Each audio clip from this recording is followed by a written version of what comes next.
What is up, everyone? Welcome back to Let's Play Dark Souls 2, The Crown of the Sunken King. Last time we fought a huge piece of shit boss, but now we get to wrap the DLC up by returning to the high bar of quality that the rest of the Crown of the Sunken King has set so far. And we're gonna end it with one of the best fights in the game, and one that ranks pretty high in the series overall. So I'm pretty hyped for that one. Right, I forgot about that Phantom Sanctum Knight's body. So I'm not going to be attacking him too hard. I am not going to get a backstab on that one. Sent me into a tiny little mini state of panic. But this priestess over here did not capitalize. I want to roll through the last one, but I misjudged how close it was. So only got the block. Okay, that's dead. I didn't trigger the shortcut last time I passed through here? Oh well, I will this time. I believe this shortcut is gonna lead back out to that main hallway with the long set of descending stairs. Yes, that is where this leads out to. Remember when I came back here, when I came through here a couple of episodes ago, I did mention we would get a few shortcuts down there. Okay, so let's see. I did get the Dragon Stone from the chest. So this is going to be our way to progress forward. And you can hear the singing of what appears to be another priestess. I don't believe this one singing this time is another priestess. I think we are all done with them now. The one doing the singing, I believe, is something else now. So we not only have the priestesses singing, we also have something else. And remember, the point of the singing was to lull Sinh, the dragon, to sleep. Before we deal with... Oh, the singing stopped. Maybe it was Dark Spirit Jester Thomas doing the singing. Nah, he just invaded. Dark Spirit Jester Thomas is a motherfucker. He is really tough. And he likes to roll quite a goddamn lot. I don't think I landed a single attack. Whoa, whoa, whoa, whoa. Let's not go dying that easy. I'm not gonna be surprised if I get killed at least once by Jester Thomas. He is kind of a badass, but I ain't going down like that. Okay. So he has all sorts of fireballs. I think he has Forbidden Sun, Flame Swath, and Firestorm. There we go. Firestorm is what I like to bait him into using when I really, really need him to take the pressure off. Shit. Oh, shit. I didn't see the Flame Swath animation through the Firestorm. You know what? I'll trade a few hit. No, I won't. Never mind. That did barely anything to him. You might recognize Jester Thomas if you've had a hard time with Mytha the Baneful Queen, because Jester Thomas, if you summon him for that fight up to at least New Game, or up to New Game Plus, Jester Thomas solos that boss like it's nothing. He also casts Warmth, but as long as you keep him out of the zone of warmth, he cannot heal himself. And you can even take advantage of that zone yourself to have his own cast heal you. Whoa, this is not the kind of situation I want to be stuck in with him. My sword clanging off the wall. Man, Jester Thomas, what a goddamn badass. Okay, and that attack finally finished him. No more Dark Spirit Jester Thomas wrecking my shit. Pushing my shit in. Don't you dare? What, don't kill Jester Thomas? Whatever. Boss ahead, that's a lie. The boss is a little bit further in than this. But we are at the bottom of Shulva. And we have a new enemy that we're running into. These guys over here are really good to farm if you need Petrified Dragon Bones. They have a fair... Ooh! I thought I could sneak one more in. Luckily, they can't fit through the door, so joke's on them. Yeah, if you're needing petrified dragon bones, these guys drop them fairly often. Would you like to take a little bite out of me? Have a little snack? Nah, you're not gonna do that. And just as I say, the drop rate for petrified dragon bones is fairly high from these guys. He does not drop one. However, I think you can also find a couple of them along with some other treasure scattered around the crags in this room. What would be the best way to handle this situation? I would say going off to the right and baiting the one over here before I possibly... Oh wait, was the one over here the one that pathed to the middle? Yeah, okay, so I can bait him from over here and not have to fight two at once, which would suck. Now roll. Good. Not gonna get greedy this time. Oh. Yeah, he is kind of an ancient dragon-like stomp. They do resemble, like, these hideous attempts at creating a dragon, don't they? Like, maybe one of Aldea's failed attempts at synthesizing a dragon that somehow just got discarded and wound up in Shulva? Maybe the Sunken King is Aldea. Maybe he went off to rule Petrified Dragon Bone on that corpse. Maybe he went off and ruled his own kingdom. That's kind of the curious thing about this DLC, is they never explicitly name who the Sunken King is. In fact, the item description on the crown of the Sunken King reads that his name was forgotten. This DLC is really the story of Sinh the Dragon and Yorgh the Invader, and Shulva itself, but the king seems to be pretty well forgotten. And down here, we get a pretty obvious bonfire. One of the last non-hidden ones, in fact, the last non-hidden bonfire. The final bonfire that leads directly to the boss, or that spawns directly near the boss, is actually kind of a pain to find. I don't know how anyone just stumbled upon it. It is behind an illusory wall. Not gonna fight the one back there because really I don't need any petrified dragon bones right now. You can hear in the background they do the stomp that the monsters in Lost Izalith had, and it is nasty to get hit by. That pedestal right there is what we need the Dragonstone, which we got in the room with all the spikes. We need it there to raise up all of these columns, which serve as a bridge to the final area of the DLC. Oh man, that looks really cool, watching them rise out of the sea like that. The spray of the sea washing off them. Alright, I think this is... is this a shortcut, or I think... No, I can't remember. That's either the final shortcut, or it's just leading directly up there. I think it just leads up there. Yeah, because this is a dead-end path that leads to the Drakeblood Greatsword, which is actually not a bad weapon at all. Yeah, and there's our path. In fact, why don't we check that out? Greatsword wielded by the Drakeblood Knights, led by the Honorable Sir Yorgh. The insignia chiseled upon its hilt symbolizes dragon's blood. To the Drakeblood Knights, fresh dragon blood was sacrosanct. They believed that by obtaining it, they could achieve a true understanding of life, transcending their own banal existence. So this is giving us just a tiny bit more on the Drakeblood Knights and what we already know. The Drakeblood Knights and their leader, Sir Yorgh, who that item description dubiously deems as honorable. And yeah, this thing has a pretty good moveset. It's not bad at all. It's a little slow. You know what this moveset is, actually? It's the exact moveset of the Black Knight sword from Dark Souls 1. It's the exact moveset. Except I think it has a slightly faster swing speed. And just because I haven't shown this off before, that's the Puzzling Stone Sword, which I definitely want to do a build around. That thing's pretty cool. I wonder how that performs in PvP. I bet the range of it catches a lot of people off guard. That R2 whip slash. So anyway, the Drakeblood Knights were led by Sir Yorgh, and as the item description said, they believed that the blood of dragons was sacred, and that would bring them some sort of transcendence over their mortality.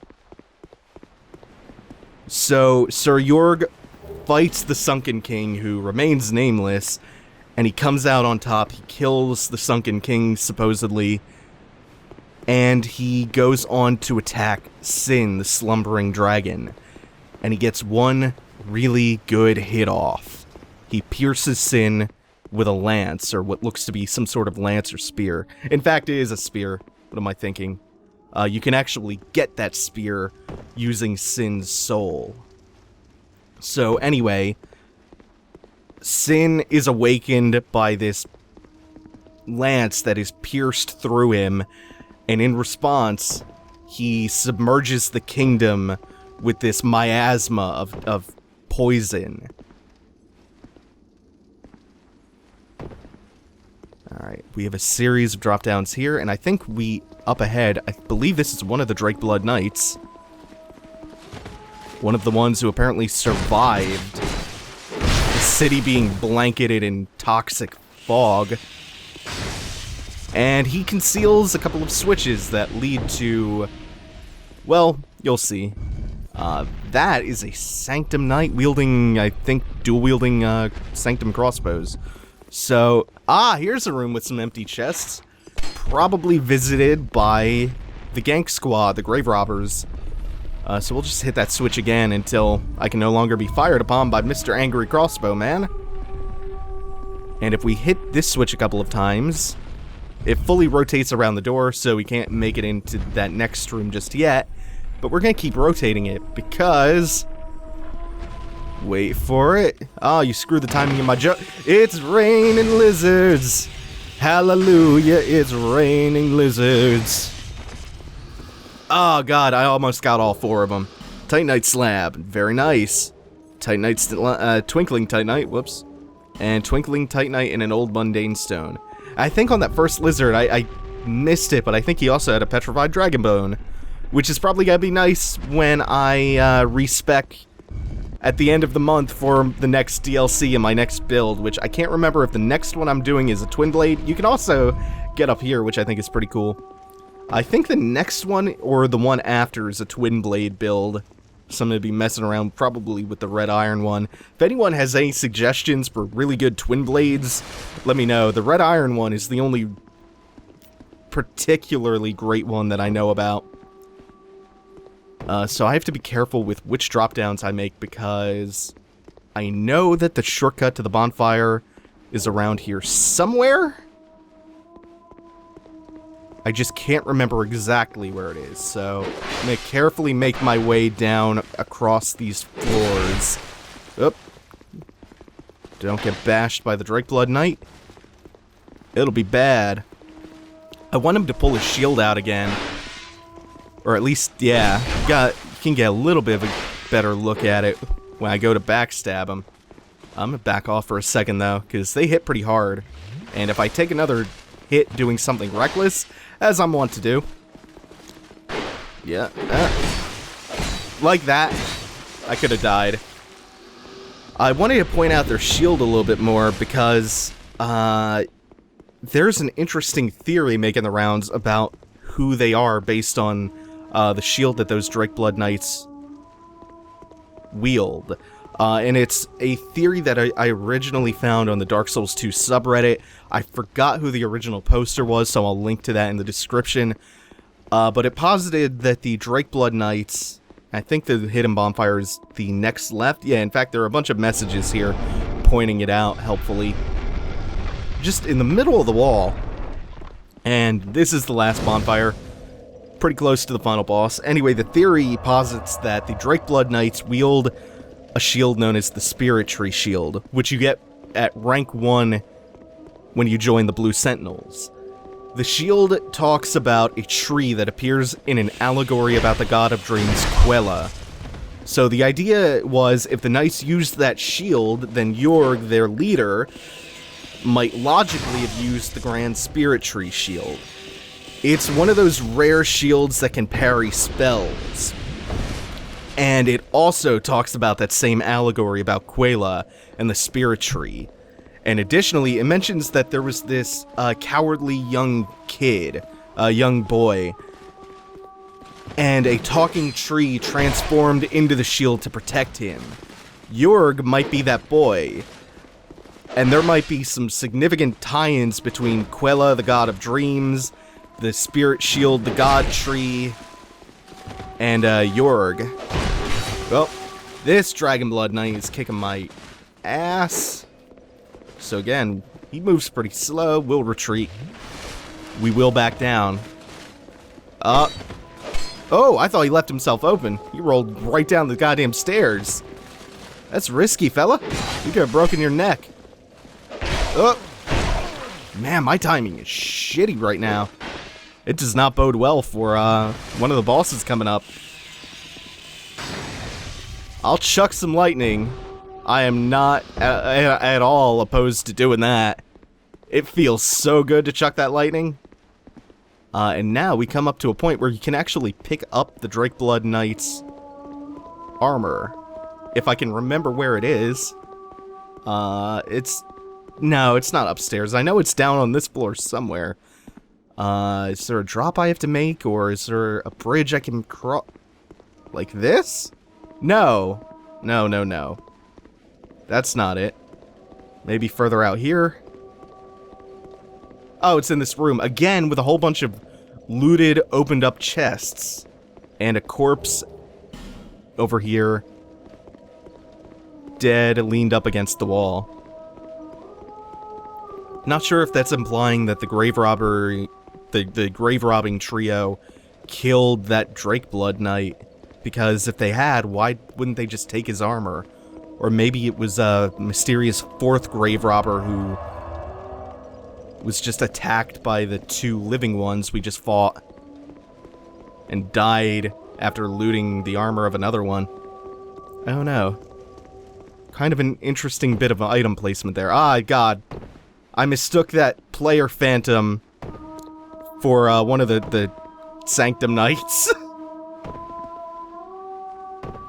The singing is growing louder now, and we are at the final two bosses. We have no more enemies to fight here.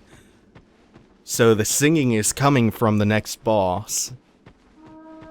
And this one is located significantly closer to Sinh. So even though the priestess's tiara mentioned... Shortcut ahead? I don't remember any... Oh, liar. Even though the priestess's tiara mentioned that the priestess's songs likely never reached the ears of Sinh, this next boss's song is certainly reaching him. And it would appear that this next boss is sitting down here just trying to sing and keep the dragon slumbering so it can siphon souls from the dragon or do something nefarious with him.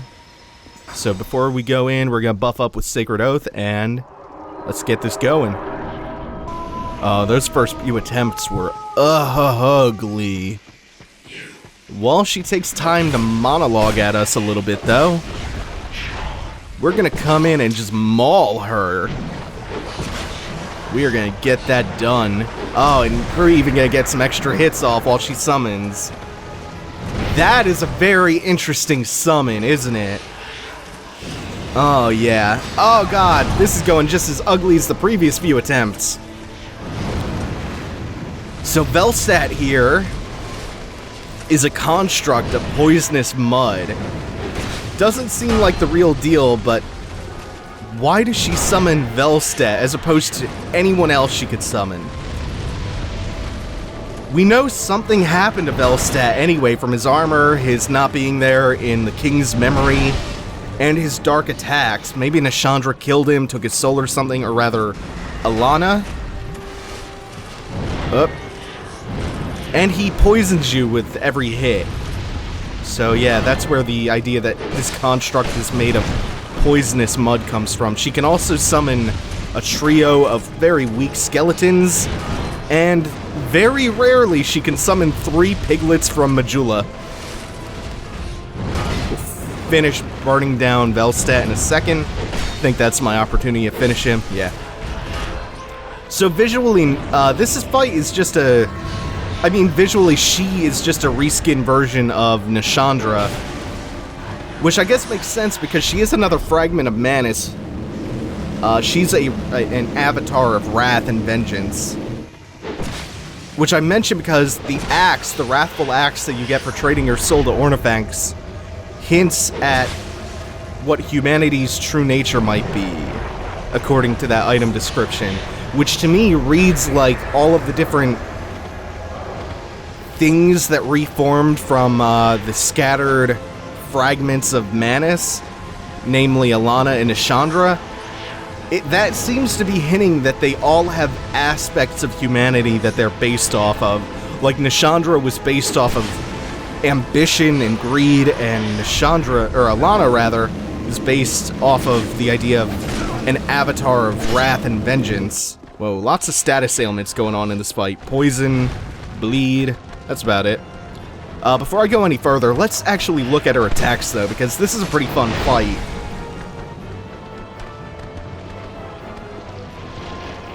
She can create this flaming point that will eventually explode that I've been running away from half successfully. She has the volleys that she's been firing off. They can either, like that, come in a straight line and they track you, or they spread horizontally like a shotgun. She's been frequently using a teleport, and she has some really, really damaging melee strikes, which is what the majority of my deaths have been to. And she also has that point-blank AoE, that Nito-style attack. And her summons. That's it for the fight, though. That's a really fun fight to do. Believe it or not, she was referenced in the files for the base game as Elana, Queen of Ruin. Oh man, I love this engraved wall up here. Yeah, Elana, the Queen of Ruin. And as it turns out, Elana is yet another fragment of Manus, like I mentioned, and yet another queen to a doomed king and his doomed kingdom. The base game's files also made reference to two others, Nadalia, the Bride of Ash, and Alsana, the Silent Oracle. So with 2 DLCs left to go, it seems like we're going to be seeing more fragments of Manus rear their heads, playing the role of puppeteer to the Iron King and the king behind the ivory crown. But with Elana dead, there's nothing standing between us and Sinh, the Slumbering Dragon, the final boss of the DLC. So let's get on with him. I've been going at this fight for a couple of tries, and I am loving every minute of it. This is one of my favorite bosses. One of the best fights in the game. Easily! Oh, look at that! So fucking cool! Oh, yeah! God damn, this opening is great! Sinh just roaring fire into the sky. Oh my god, Sinh, why are you so awesome? I was a little bit too close to his legs. I had to be further back to dodge that when he rears up like that and breathes fire directly underneath him. Yeah, I'm not making that mistake again. And you can cut his tail off. No tail weapon. Boo. What are you doing, Sinh? What are you doing? Fireball? We can get away from that. Whoa! Oh my god, that slide is so cool! Sinh, you're so fucking cool! I love this fight! This fight's so good, I wish it would last a little bit longer. I should have gone into the— oh, whoops! He can breathe fire side to side if you're hanging out by his legs. I wish I brought a weaker weapon into this fight so it could last longer. Oh, it's so good! So those green clouds he's leaving behind, and in fact, all of his attacks are green clouds of lingering, not poison, but toxic mist. They inflict toxic on you. Oh. God, that was close. This is such a good fight. Oh man, I fell for that shit twice. Something I try to never do. Oh god, yeah! Oh yeah! Bring down that front paw, give me a chance to drink. Okay, you're doing a fireball? Are you gonna also— okay. He has an attack that I think I dodged by accident earlier. This is gonna be it. Yeah. I don't know how to reliably dodge when he does his swoop down and he passes over you with his flaming breath. Oh man, short but sweet. This is where it all ends. Fighting something that isn't really even a villain. Sinh, if anything, is a victim here. Peacefully slumbering, once worshipped by a thriving city that was laid to waste by him, mostly accidentally after invaders came to kill him. He hasn't exactly been going around posing a threat. And this ring, by the way, is really good. Likely where Yorgh the Invader died. Let's check that thing out. Let's see. Yorgh's ring. sometimes deflects spells. Ring of Sir Yorgh, who sought the blood of a dragon and invaded Shulva, can deflect spells. When Sir Yorgh faced Sinh, the slumbering dragon, he drew blood with a flash of his steel, but Sinh responded by spewing forth the poison that had long brewed within him, blanketing the city in a miasmic cloud. Yeah, Yorgh, I mean Sinh rather, is mostly just a victim here. We're invading his domain to kill him and take from him. Awesome nonetheless, gives us an amazing fight. And that is the crown of the Sunken King itself. Praise the sun. A faint heat lingers on the ancient crown. And of course, we will check that out. Just as soon as I make my way over to it. Oh. Crown of the Sunken King who once ruled this land. The king erected the eternal sanctum below the earth to worship the great dragon. But the towering bulwark crumbled with the city shortly after the dragon's awakening. But these were events of long ago, and today, no one even remembers the king's name. Man, that seems like it's hinting at something pretty big, doesn't it? I just can't piece together who that might be. It's possible it might be that body in the top left of the Rotten that's controlling the entire construct of the Rotten. That would make sense because that ties this to the Black Gulch and the poison statues. Maybe the Rotten is someone else and he's trying to piece together effigies to the fallen king of Shulva, memorializing him. I don't know. This has been a blast though. Yeah, that's it for the first DLC. I'm actually gonna head back real quick because I don't want to go and end this DLC before heading back to the King's Memory. I haven't went back there, so I don't know if I will get some new dialogue for Vendrick. We're gonna check though. Meanwhile, just gonna think about the Rotten a little bit more. Yeah, I don't know if the Rotten is the Sunken King or if it's the Saint from the Grave of Saints like I initially thought. Or both maybe? Maybe that Saint founded Shulva? I do kind of like the idea that the Rotten's piecing those statues together as a memorial to the king. Because there has to be some connection to the Black Gulch. Otherwise, it seems kind of arbitrary that that's how you get there. Thinking about Yorgh's ring a little bit more, that ring is great, by the way. It is a game-changingly good ring. The chance to deflect a spell while it's equipped is like 50%. Which makes me think it's inevitably going to be nerfed into the ground, a la Gower's and the old Sun Ring. So now we'll just head back over to the body of Vendrick and check out what he has to say now that we have acquired not only his old crown, but the crown of the Sunken King. 2 down, 2 to go.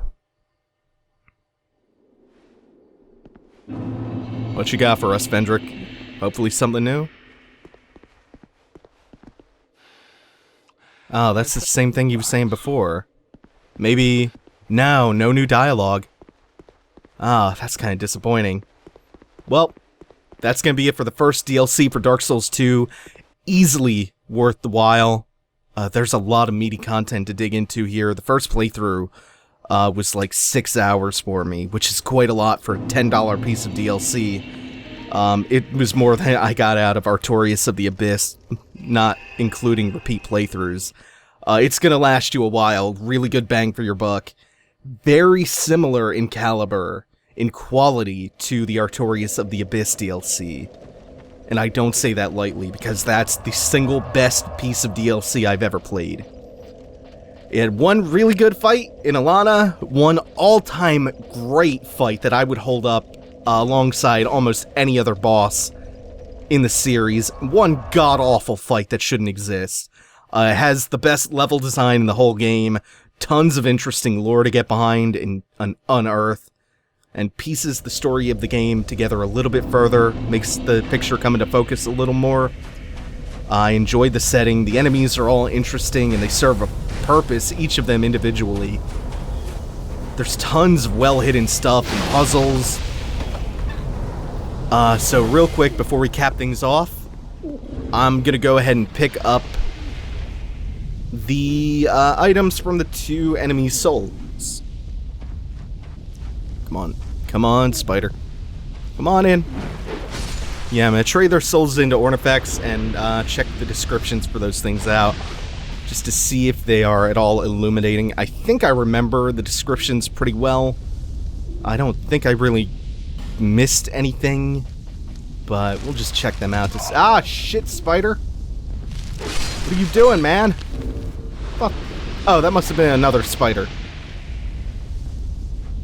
So, souls. Oh, God, why am I having such a brain fart here? Here! Oh, God, they're here. Had such a brain fart. Soul of Sinh, the slumbering dragon, and soul of Elana, the squalid queen, who rests beside the sleeping dragon of the eternal sanctum. This child of dark accompanies the dragon, slowly amassing souls in anticipation of the coming day of vengeance.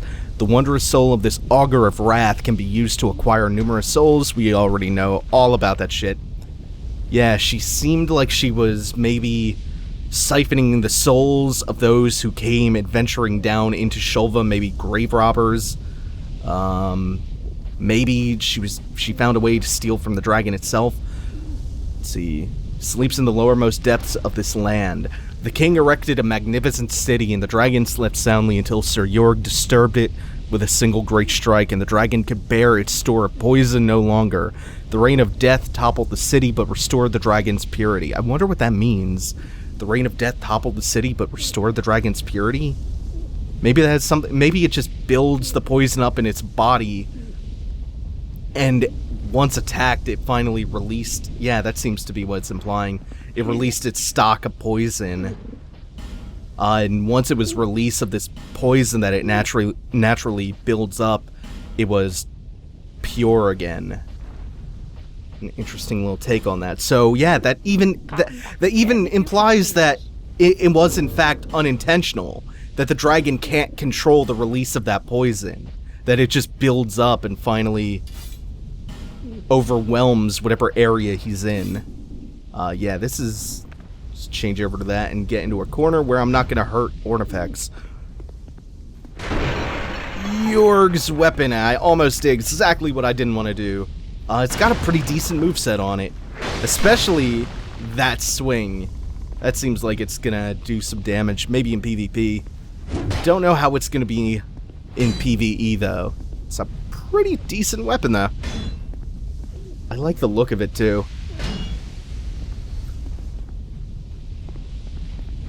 And we'll just get another look at that spinning attack. Yeah, the Wrathful Axe. It also has an attack where I believe you do some sort of dark version of Firestorm with the L2 if you're two-handing it, if you have enough intellect, I want to say. It's probably 30 in. An armament forged from the soul of Elana, child of dark. Use strong attack to unleash its latent power. When the abyss dissipated, the things that called it home were fragmented and scattered across the realm. Eventually, these pieces regained form in ways that hinted at humanity's true nature. Again, that seems like it's saying that the things that reformed from Manus, represent aspects of humanity. Let's see, after his defeat of the Sunken King, Sir Yorgh pierced Sinh, the sleeping dragon, to claim its blood, but Sinh immediately awoke, spewing poisonous fog that blanketed the city in death. Sir Yorgh disappeared into the eternal sanctum. Hard to argue that the body you find Yorgh's ring on isn't his, though. Or maybe, I don't know, maybe he dropped his ring there, and he crawled up as far into the sanctum as he could after encountering Sinh, and died in that room where we get the Drakeblood armor. Maybe that was his armor.